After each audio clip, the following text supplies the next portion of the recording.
Em nome do Pai, do Filho e do Espírito Santo.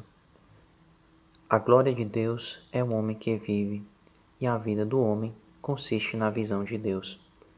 Se a manifestação de Deus por meio da criação dá vida a todos os seres que vivem na terra, com maior razão a manifestação do Pai pelo Verbo dá vida aos que veem a Deus. Em nome do Pai, do Filho e do Espírito Santo. Olá a todos, daremos hoje início à nossa partilha sobre Santo Irineu. Vale a pena recordar que na primeira partilha nós falamos um pouco dos pressupostos e também introduzimos na reflexão sobre os padres da Igreja. Também falamos um pouco de Cristologia, também uma iniciação à Cristologia de São Paulo e também de São João. Aqueles aspectos mais importantes que seriam de base para a gente entender Santo Inácio de Antioquia, tratado na aula seguinte. Após ele, São Justino e agora Santo Irineu. Santo Inácio de Antioquia, vimos que a sua cristologia se caracteriza sobretudo também pela influência paulina a respeito da imitação de Cristo, imitatio. São Justino, por sua vez, vemos que o seu pensamento se caracteriza muito mais pela reflexão sobre o verbo, sobre o logos. Aí também a gente pode falar de tradição joanina. E em Santo Irineu, nós iremos ver que tanto Paulo como São João são de grande importância. São Paulo, na perspectiva do novo Adão, Romanos 5, e São João, ainda no que diz respeito ao Logos. A frase que lemos ou que rezamos ao início dessa formação é muito significativa. É uma das frases mais famosas de Santo Irineu, mais emblemáticas, que foi tirada do seu principal livro, Contra as Heresias, no volume 4. A gente pôde ver que pode também colher alguns pontos fundamentais do pensamento de Irineu. A glória de Deus é o homem que vive, e a vida do homem consiste na visão de Deus. A gente vê, sobretudo, a proximidade entre Deus e o homem, entre Criador e criatura, entre artesão, por assim dizer, e a sua obra, que seria o homem. Na verdade, o homem só se realiza plenamente em Deus, porque foi criado por Ele, a sua imagem e semelhança. E Deus, na verdade, tem no homem como a sua criação por excelência. A gente vai ver que, na verdade, o homem vivo para Santo Irineu é o homem repleto pelo Espírito. E ele mesmo usa uma imagem muito, muito interessante, a carne espiritual.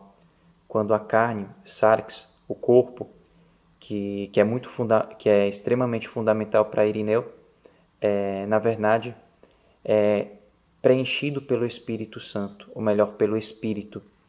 E isso torna o homem vivo, e isso vivifica o homem, porque o Espírito é quem dá vida à matéria. A gente vai ver como esse diálogo entre espírito e corpo é interessante, até porque a antropologia de Irineu, na verdade, tem a sua ênfase sobre o corpo e também sobre o espírito. Santo Irineu nasceu em Esmirna, foi bispo de Lyon, e nasceu aproximadamente em torno ao ano 130, e foi mártir no ano 102 aproximadamente.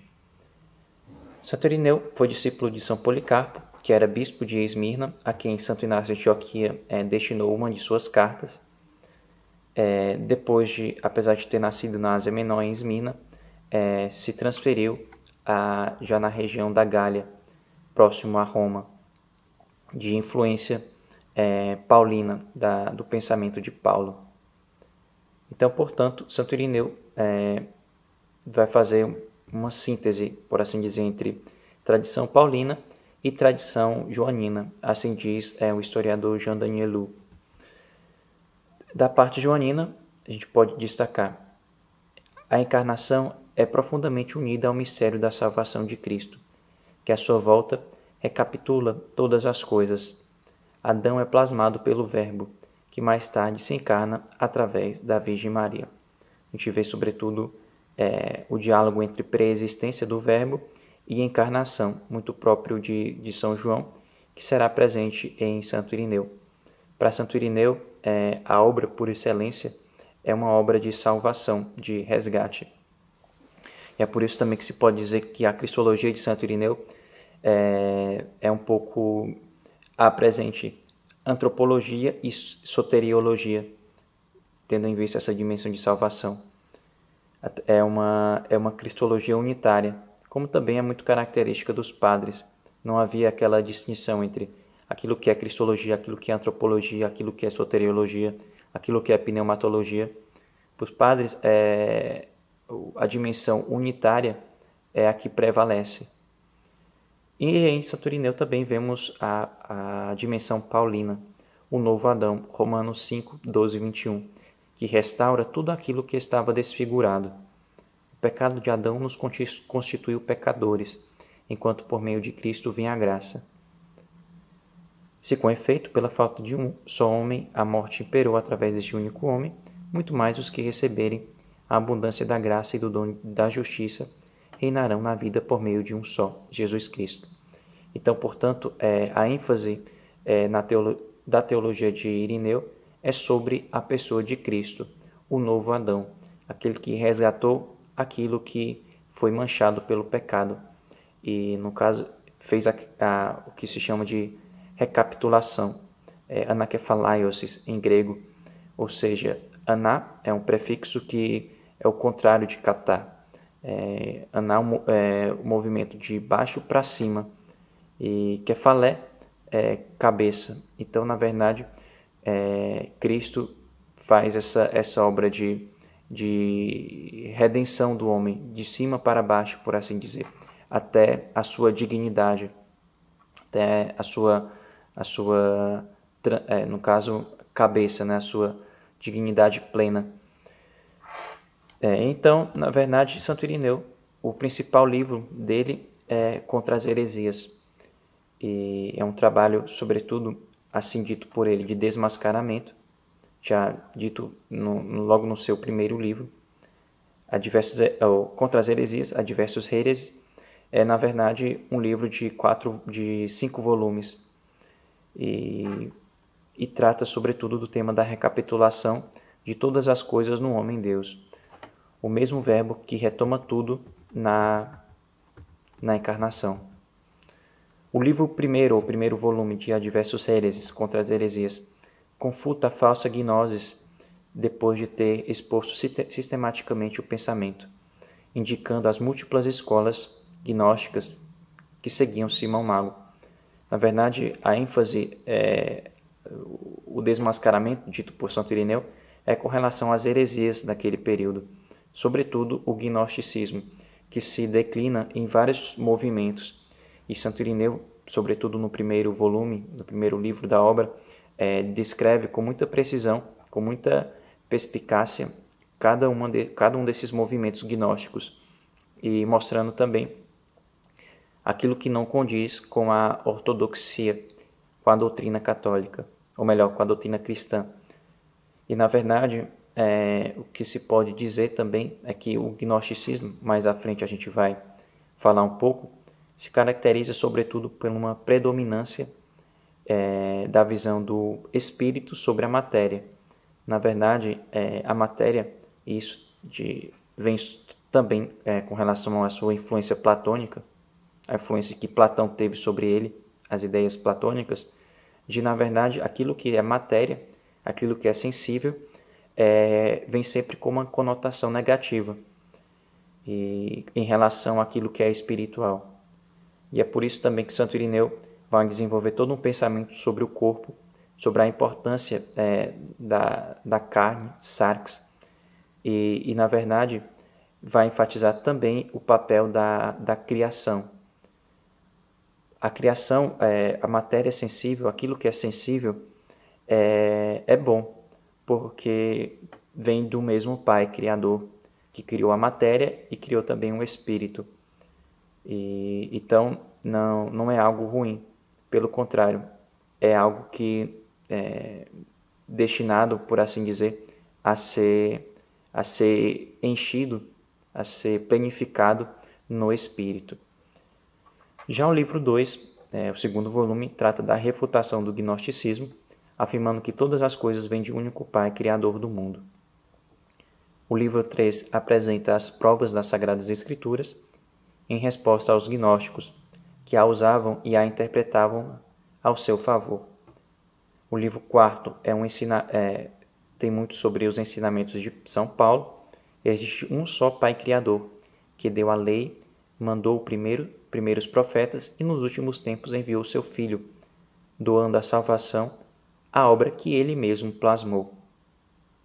A gente vê em Santo Irineu, sobretudo, também o mundo pré-pecado original. E para isso, Santo Irineu vai citar abundantemente o Gênesis, o livro da Gênesis. E é muito interessante, muito importante isso, porque até então poucos autores tinham feito determinada coisa. E fala da pré-pecado original, do pecado original e depois das consequências do pecado e a obra de salvação, de redenção feita por Jesus, tido por ele também por São Paulo como o novo Adão, que recapitula aquilo que resgata aquilo que foi manchado pelo pecado. O livro 5 termina com o desmascaramento do pensamento gnóstico, comparando-o com aqueles que estão fora da comunhão com a fé cristã, via segura porque indicada pelo próprio Cristo. Vale ressaltar também o papel da tradição. Santo Irineu foi discípulo de São Policarpo, que por sua vez foi discípulo de São João. Então, para Santo Irineu, a tradição apostólica, aquela que é passada de geração em geração através da sucessão apostólica, é de suma importância para preservar a ortodoxia cristã. E, na verdade, preservar e assim refutar aquilo que difere da ortodoxia, aquilo que é herético, aquilo que é heterodoxo. Então, a tradição apostólica vai ser uma das bases pelas quais Santo Irineu vai sempre recorrer, além dela, às Sagradas Escrituras. Falando um pouco do gnosticismo.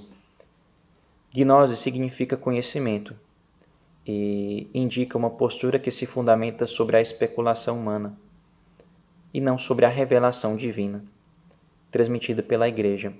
A gnose procura revelar os mistérios reservados a um grupo de eleitos. O cristianismo se reduziria a um conhecimento intelectual, segundo os gnósticos. Ao centro se encontra a concepção segundo a qual o espírito humano seria caído da luz divina do céu neste mundo de trevas. Necessitaria libertar-se da situação corpórea para alcançar o céu. Para sustentar esse esforço, se encontram diversos personagens redentores, dentre eles Jesus, que na visão dos gnósticos seria como um guia que levaria o homem à sua dimensão transcendental, por assim dizer, sua dimensão espiritual. Nenhuma seita gnóstica professa que Deus se fez homem, se fez carne. No gnosticismo se manifesta um forte dualismo entre matéria e espírito. E, portanto, a encarnação, o mistério da encarnação, para os gnósticos, e a interação e o diálogo entre matéria e espírito seria algo impensável. É necessário libertar-se da matéria, da criação invisível. Vê-se também o abismo entre o divino e o mundo material. O Jesus gnóstico não é realmente homem, mas uma figura fantasiosa. A figura de Jesus é dividida. Um ser celeste, Cristo, seria descido sobre Jesus durante o batismo, para voltar ao céu, antes de sua paixão.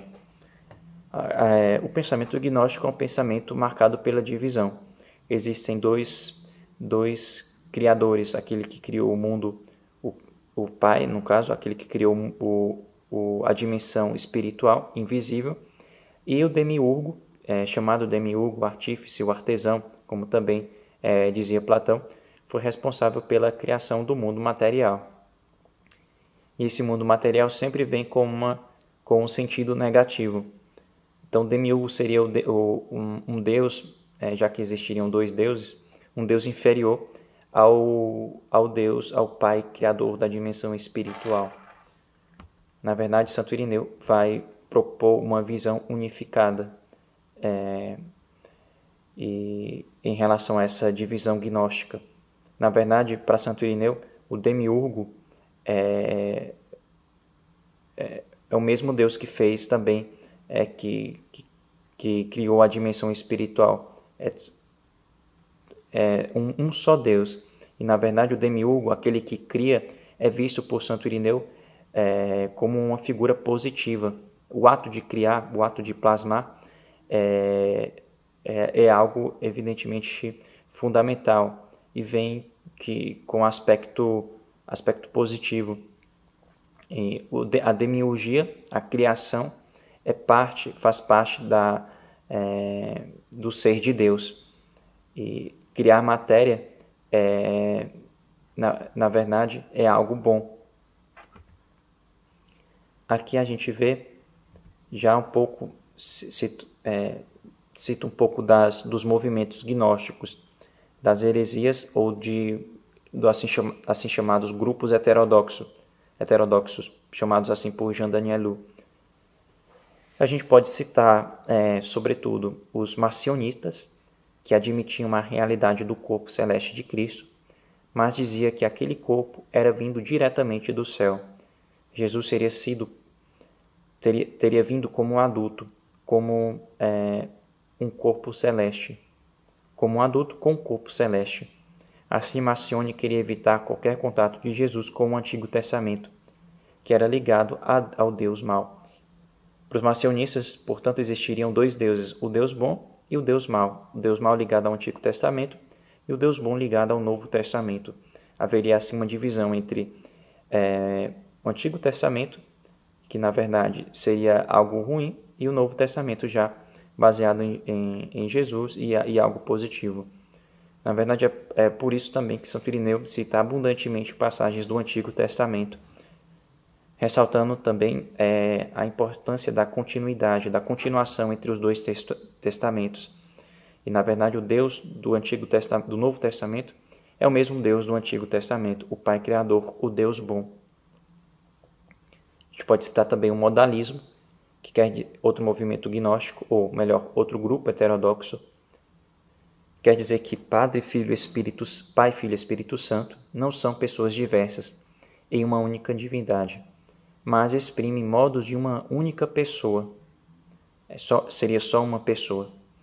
O Pai seria chamado Filho após o nascimento da Virgem Maria, mas se trataria da mesma pessoa que se apresentaria com títulos diversos. Evidentemente, isso não condiz com a doutrina. São três pessoas. E a gente pode citar também os valentinianos, aí no caso, que fazem parte do gnosticismo, que negavam absolutamente a realidade corpórea de Cristo. Também a gente cita o milenarismo, que sustentava que o final dos tempos aconteceria no 7º milênio, que representando os 7 dias da criação. É um pensamento muito próprio ali, sobretudo da Ásia Menor, e que de uma certa maneira também Santo Irineu vai ser influenciado pelo milenarismo. Santo Irineu, portanto, vai contra a concepção de um Deus que criou somente a realidade espiritual, não podendo intervir na realidade material, como no caso dos gnósticos, e de um demiurgo que criou só a realidade material. E Santo Irineu afirma que a carne, a dimensão material, pode sim receber a dimensão espiritual. Ambas vêm do Pai. Isso vai ser característico de Santo Irineu, da sua, por assim dizer, antropologia. A carne é embebida, é preenchida tomada pelo Espírito Santo, pelo Espírito, melhor dizendo, Espírito de adoção, chamado assim. E, na verdade, se transformando assim em carne espiritual. E aí, no caso, destinada à transcendência, a transcender a sua própria natureza, recebendo características próprias do Espírito, imortalidade, corruptibilidade, filiação. Uma coisa é animar com a vida animal e racional, outra coisa é vivificar o corpo com a vida divina. Isto o demiurgo não pode fazer, até porque o demiurgo só criaria a matéria e, portanto, não interviria, no caso, na dimensão do espírito. Gênesis 2,17. Então o Senhor Deus formou o homem do pó da terra e soprou em suas narinas o fôlego de vida, e o homem se tornou um ser vivente. Uma coisa é o sopro de vida que faz um homem racional, e outra coisa é o espírito vivificante que o torna espiritual.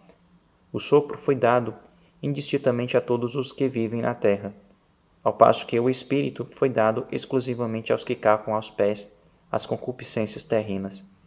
Ora, o que foi feito é distinto daquele que o fez. O sopro é coisa situada no tempo, enquanto o espírito é eterno. O sopro tem momento de força, demora um pouco de tempo e depois desaparece, deixando sem respiração o ser que antes se encontrava. O espírito, ao contrário, depois de ter envolvido o homem por fora e por dentro, durará para sempre e nunca o abandonará. Era necessário que o homem fosse primeiramente modelado e só depois recebesse a alma, e somente depois dela recebesse a comunhão do Espírito. Eis porque também o primeiro Adão foi feito alma vivente pelo Senhor, e o segundo Adão foi feito espírito vivificante. Por isso, como o homem, feito pessoa animada, voltando-se ao mal, perdeu a vida, assim ele, convertendo-se ao bem e recebendo o espírito vivificante, reencontrará a vida. Na verdade, para Santo Irineu, o Santo Irineu não enfatizará na sua antropologia o papel da alma, mas sim o corpo e o espírito. O espírito muito mais assim ligado à obra de redenção do Filho. O espírito que a gente vai ver, na verdade, é o responsável pela a semelhança com Deus, a semelhança do homem com Deus. O homem que foi feito imagem e semelhança de Deus, a imagem teria vindo do Verbo, enquanto que plasmou o homem a sua imagem, e, no caso, a semelhança viria do Espírito. Com o pecado, essa semelhança precisaria ser readquirida, e isso vem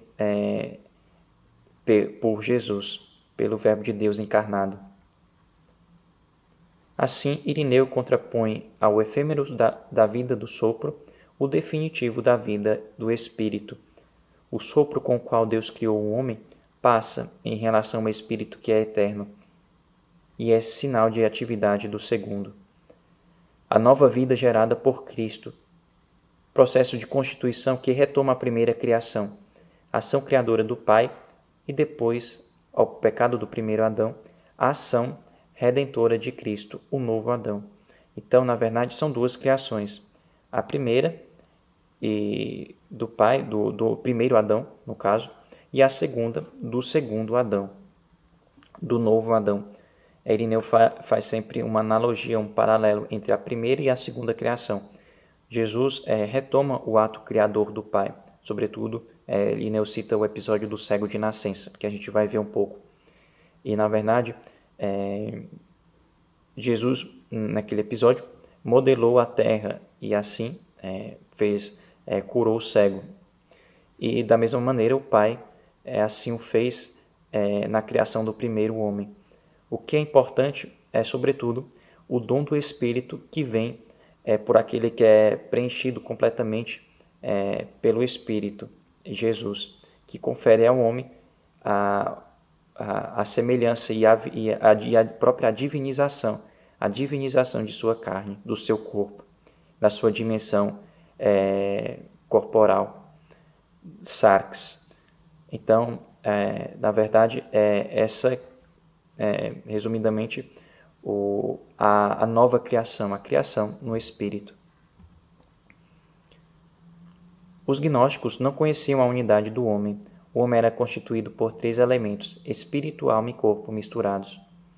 O corpo e a alma viriam do demiurgo, e o espírito vem da Sofia, sabedoria, uma das entidades vindas do Deus Criador.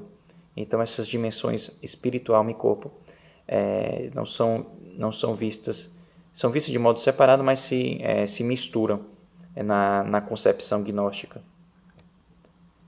Os gnósticos refutavam uma visão da salvação que envolvesse também o corpo material. Para liberar-se dessa situação corpórea, para poder retornar ao céu, teriam algumas figuras como guias, dentre elas Cristo, que a gente já falou. Na verdade, a salvação do corpo por os gnósticos não existe. E Santo Irineu, a sua soteriologia é baseada na salus carnis, ou seja, na salvação da carne, e que passa pela a dimensão do espírito. Para a gente entender um pouco também da antropologia de Irineu e acerca da própria criação do homem, é necessário a gente ver também o papel do Pai, do Filho e do Espírito, das 3 pessoas. O Pai deu consistência à matéria do futuro corpo humano. O Filho, forma do informe Pai, configurando a matéria segundo a forma do homem. Ao imprimir a sua imagem, Deus tem desta uma imagem plástica, medida, forma, do Verbo. Não uma imagem natural, mas uma imagem plástica, como uma estátua é imagem plástica do seu personagem. A imagem plástica reflete a forma do paradigma. A imagem natural reflete a natureza do paradigma. Então, o que se trata aqui é da imagem plástica do Verbo, não segundo a natureza, mas segundo a forma, por assim dizer. O corpo do homem foi plasmado pelo Verbo, que imprimiu na matéria suas próprias formas. Gênesis 1, 26. Façamos o homem à nossa imagem, conforme a nossa semelhança. O Espírito, vida do Filho, complemento divino pessoal da forma do Pai, vestindo de semelhança eterna o corpo de Adão, imprime seu dinamismo no homem plasma, seu dinamismo vivificante. O Pai deu a matéria, o Filho a modelou, o Espírito a vivificou. Contra as heresias, livro 4.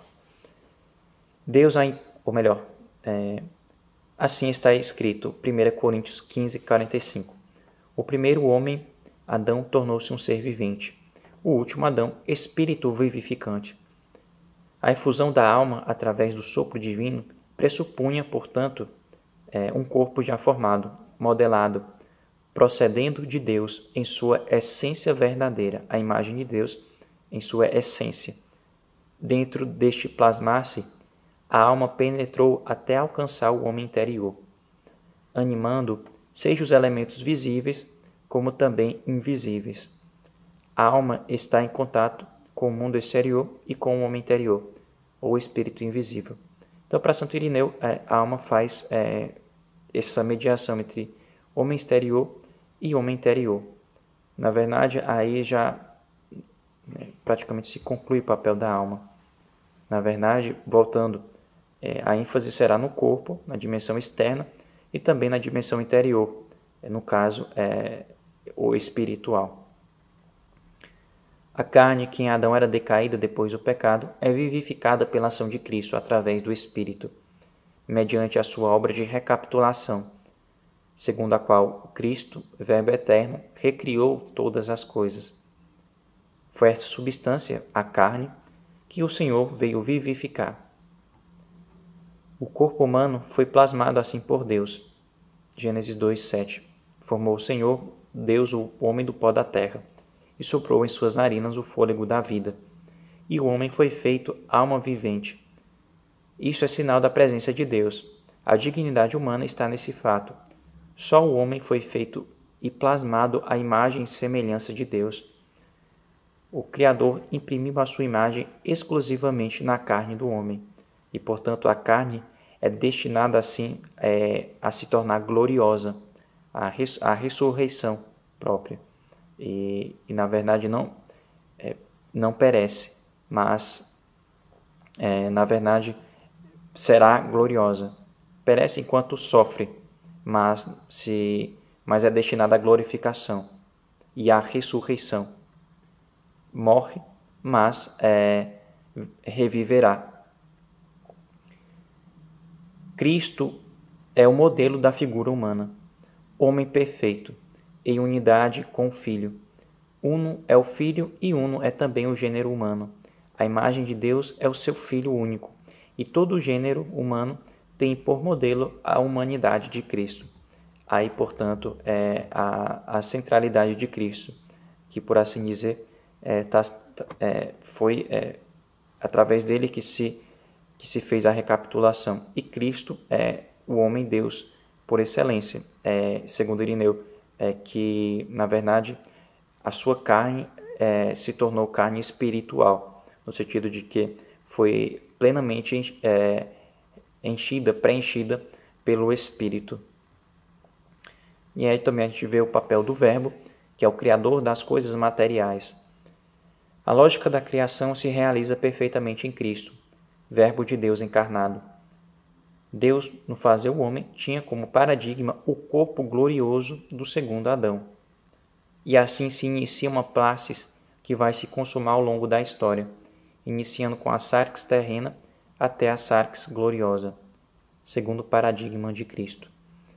Deus inicia um trabalho que terminará com a consumação, ao final da história. Kat homoiosis, segundo a semelhança nesse sentido, para que o homem se assemelhe a Deus em comunhão de vida com Ele. A semelhança, portanto, se dá progressivamente, à medida que o homem entra em comunhão com Cristo, o acolhe na fé, através também do sacramento, e, na verdade, aos poucos vai se tornando também a semelhança de Deus.